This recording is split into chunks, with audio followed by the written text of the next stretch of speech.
आज हम लोग एक बहुत कॉमन प्रोसीजर के बारे में डिस्कस करने जा रहे हैं। वो प्रोसीजर का नाम है वर्टिब्रोप्लास्टी।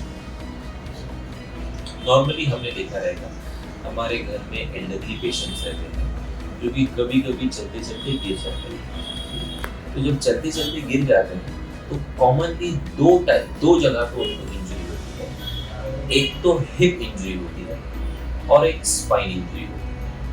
नॉर्मली जब वो गिरते हैं और उनको हिप फ्रैक्चर होता है तो 90% पेशेंट्स हिप फ्रैक्चर के बाद में चल नहीं पाते। तो इससे हम लोग डिफरेंशिएट कर पाते हैं कि एल्डरली पेशेंट्स चलते चलते गिर गए, उनको कुछ पेन हो रहा है हिप में, बैक में और चल नहीं पा रहे हैं, तो इसका इंडिकेशन होता है कि उनको हिप इंजरी हुई है और हिप में फ्रैक्चर हुआ है। और अगर मान लो चलते चलते गिर गए और उसके बाद में उनको पेन हो रहा है लेकिन वो मूव कर पा रहे हैं, तब कॉमनली इंजरी होती है स्पाइन। स्पाइन में ऐसे तो बहुत सारे टाइप की इंजरी हो सकती है, लेकिन कॉमनली जो चीज होती है वो एक compression fracture of the spine.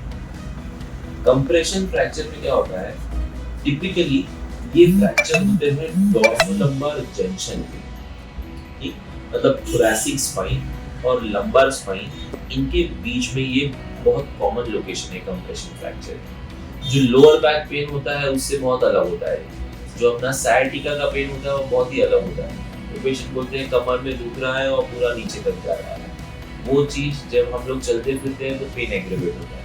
ये जो पेन रहता है ये कांस्टेंट पेन रहता है एंड एक्टिविटी से पेन बढ़ता है।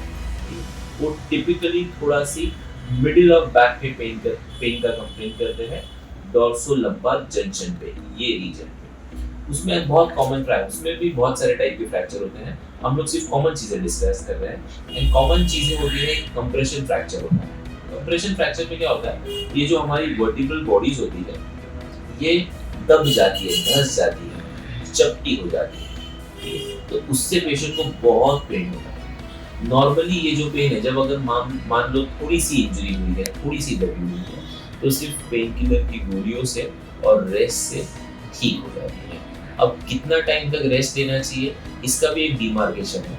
अगर 3 वीक्स तक आपका पेन किलर की गोलियों से और रेस्ट से आराम नहीं मिल रहा है, तब अपने को कुछ आगे कंसिडर करना चाहिए। ठीक है, मान लो 3 वीक्स हो गए इंजरी के बाद में, फिर भी उतना ही पेन हो रहा है और मतलब धीरे धीरे पेशेंट काइफोसिस पे जा रहा है। काइफोसिस मतलब धीरे धीरे वो झुकते जा रहे हैं, तभी अपने को इनका ट्रीटमेंट करना चाहिए। इसका ट्रीटमेंट बहुत ही सिंपल होता है। पहले डायग्नोसिस के ऊपर आते हैं हम लोग। डायग्नोसिस में हम लोग एक एक्सरे करते हैं।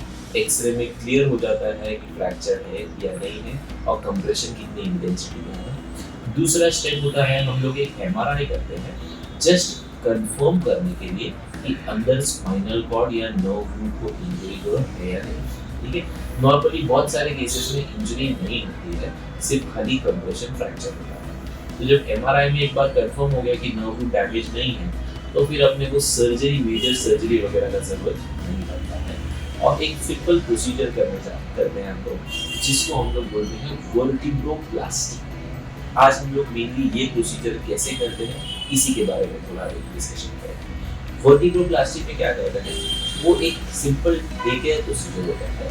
पेशेंट को हम लोग एक दिन के लिए एडमिट करते हैं, ऑपरेशन थिएटर में लेके जाते हैं। इसमें नॉर्मली सेडेशन की भी जरूरत नहीं है। एक प्रोसीजर प्योरली लोकल एनेस्थीसिया होता है। क्या करते हैं, हम लोग यहाँ के बैक के नर्व्स को, बैक की स्किन शून्य करते हैं। एक बारीक नीडल होती है, वो नीडल को इंजेक्ट करते हैं वर्टिब्रल बोन के अंदर, जो फ्रैक्चर्ड बोन होता है उसमें इंजेक्ट करते हैं, वहां तक लेके जाते हैं। और ये सब प्रोसीजर सीआम गाइडेड होता है। सीआम एक एक्सरे की मशीन होती है जो अलग अलग एंगल से हमको इंट्रा ऑपरेशन थिएटर में एक्सरे देने में मदद करती है। उसके गाइडेंस के अंदर हम लोग एक नीडल डालते हैं, कंफर्म करते हैं हमारा नीडल का पोजीशन सही जगह है। उसके बाद में हम लोग एक डाई इंजेक्ट करते हैं ताकि हमको समझ में आए कि कहीं कुछ स्पिलओवर डाई तो एक्स्ट्रा इधर उधर तो नहीं जाता, बिकॉज जो डाई का ट्रैक होता है वही ट्रैक में सीमेंट जाता है। मेनी टाइम हम लोग डाई डालते हैं और डाई कहीं लीक हो रहा है तो हम लोग उसमें सीमेंट नहीं डाल सकते, तो हम लोग को रुकना चाहिए। तो हम लोग इंजेक्शन पहले डाई डालते हैं, कंफर्म करते हैं उसका पोजीशन, एंड देन एक बोन सीमेंट डालते हैं। वो बोन सीमेंट इंजेक्ट करते हैं और उससे पेशेंट को आराम मिलता है। बोन सीमेंट कैसे काम कर रहा है? बोन सीमेंट पहले तो एक स्ट्रक्चरल सपोर्ट देता है। स्ट्रक्चरल सपोर्ट से जो वर्टिब्रल बॉडी है वो कोलैप्स नहीं होती। दूसरी चीज, जब हम लोग सीमेंट डालते हैं तो अंदर की नर्व एंडिंग्स बर्न आउट हो जाते हैं, तो उससे पेशेंट का पेन भी कम हो जाता है।